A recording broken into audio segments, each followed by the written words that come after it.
1880 সালে 9ই ডিসেম্বর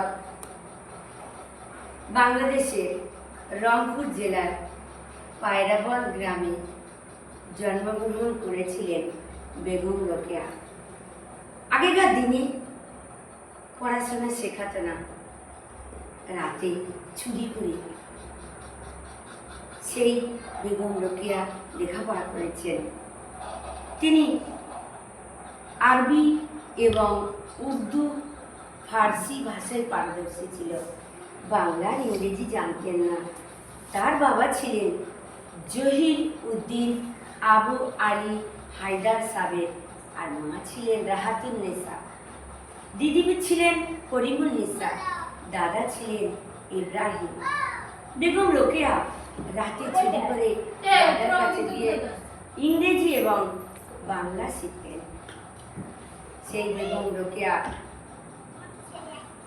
16 বছর বয়সে তাহার বিবাহ হল ভাগলপুরের ডেপুটি ম্যাজিস্ট্রেট বেগম রোকেয়া সাখাওয়াত হোসেন। তার স্বামীর নাম ছিল সাখাওয়াত হোসেন, বিহারের ভাগলপুরের ডেপুটি ম্যাজিস্ট্রেট।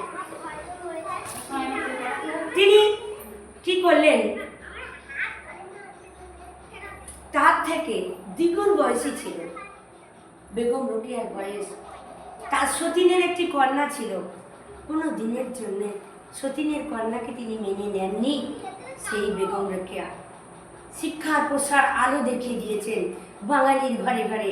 আজকের সেই শিক্ষার জগতে আমরা সেই বেগম রোকেয়া 39 বছর বয়সে তিনি বিধবা হন। কত অল্প বয়সে বিধবা হওয়ার পর সেই বাংলাদেশে রংপুর জেলায় পাল্টে এখন Rokeya Sakhawat Memorial girls school, Rokeya Memorial institute, Rokeya Memorial hospital তার নামে তৈরি হয়। তার স্বামী লেখালেখি শুরু করেছিলেন। তার স্বামীর উৎসাহে সে প্রচুর বই লিখেছিল। মতিচুর প্রথম খণ্ড, মতিচুরের দ্বিতীয় খণ্ড, মতিচুর তৃতীয় খণ্ড।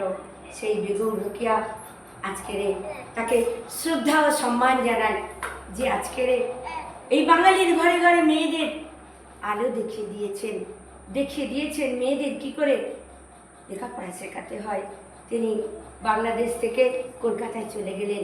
কলকাতায় তার নামে বিশ্ববিদ্যালয় আছে, বেগম রোকেয়া বিশ্ববিদ্যালয়।